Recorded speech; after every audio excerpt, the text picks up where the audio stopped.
நம்ம சேனல்லேருந்து தொடர்ந்தாப்பலாம் நீங்கள் வீடியோக்களை பார்க்க நினச்சிங்கன்னா இதுவும் நம்ம சேனலில் சப்ஸ்கிரைப் பண்ணுங்க கீழே பெல் சிம்பிள் இருக்கும் அதையும் கிளிக் பண்ணுங்க. சரி வாங்க நம்ம வீடியோக்குள்ளே போகலாம். வணக்கம் நண்பர்களே. பேருந்து நிலையத்தில் பழம் வியாபாரம் செய்யும் முதியவர் ஒருவர் அந்த பேருந்தில் பழக்கூடையுடன் ஏறினார்.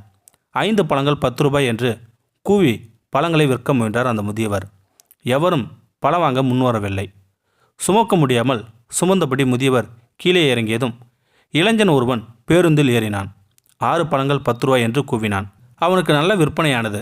மற்றொரு பேருந்தில் ஏறிய முதியவர் அங்கும் 5 பழங்கள் 10 ரூபாய் என்று விற்க முயன்றார் அந்த முதியவர். பலன் இல்லாமல் போகவே கீழே இறங்கிவிட்டார் அந்த முதியவர். அடுத்த 6 பழங்கள் 10 ரூபாய் என்று கூவியபடி அந்த பேருந்தில் ஏறிய இளைஞன் ஏகத்துக்கு விற்பனை செய்தான். அந்த இளைஞன் மிகப்பெரிய கம்பெனியின் விற்பனை ஆலோசகரான ஒருவர் இந்த காட்சியை பார்த்து கொண்டிருந்தார். முதியவரை அருகில் அழைத்தவர், அந்த இளைஞனின் சாமர்த்தியம் உங்களிடம் இல்லையே முதியவரே, அவனுக்கு போட்டியாக நீங்களும் 6 பழம் 10 ரூபாய் என்று விற்றால்தானே உங்களுக்கு விற்பனையாகும் என்றார் அந்த ஆலோசகர். அதிக கொள்முதல் மூலம் குறைந்த விலைக்கு பழங்களை வாங்கி லாபத்தை குறைத்து அதிக விற்பனை செய்யும் பழகுங்கள் தாத்தா என்று தனது ஆலோசனை அள்ளி குவிட்டார் அந்த கம்பெனியின் ஆலோசகர்.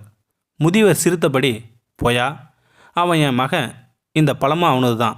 6 பழம் 10 ரூபாய்னு விற்றால் சட்டுன்னு வாங்குவதற்கு நம்ம சனத்துக்கு மனசே வராது. அதனால் நான் 5 பழம் 10 ரூபாய்னு கூவிவிட்டு போவேன்.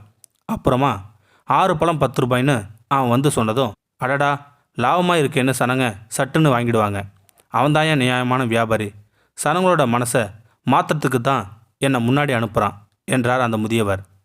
மக்கள் மனதை புரிந்து வியாபாரம் செய்பவனே உண்மையான வியாபாரி. இந்த வீடியோ உங்களுக்கு பிடிச்சிருந்தா கமெண்ட் பாக்ஸில் கமெண்ட் பண்ணுங்கள். கூட உங்கள் ஃப்ரெண்ட்ஸை ஷேர் பண்ணுங்கள்.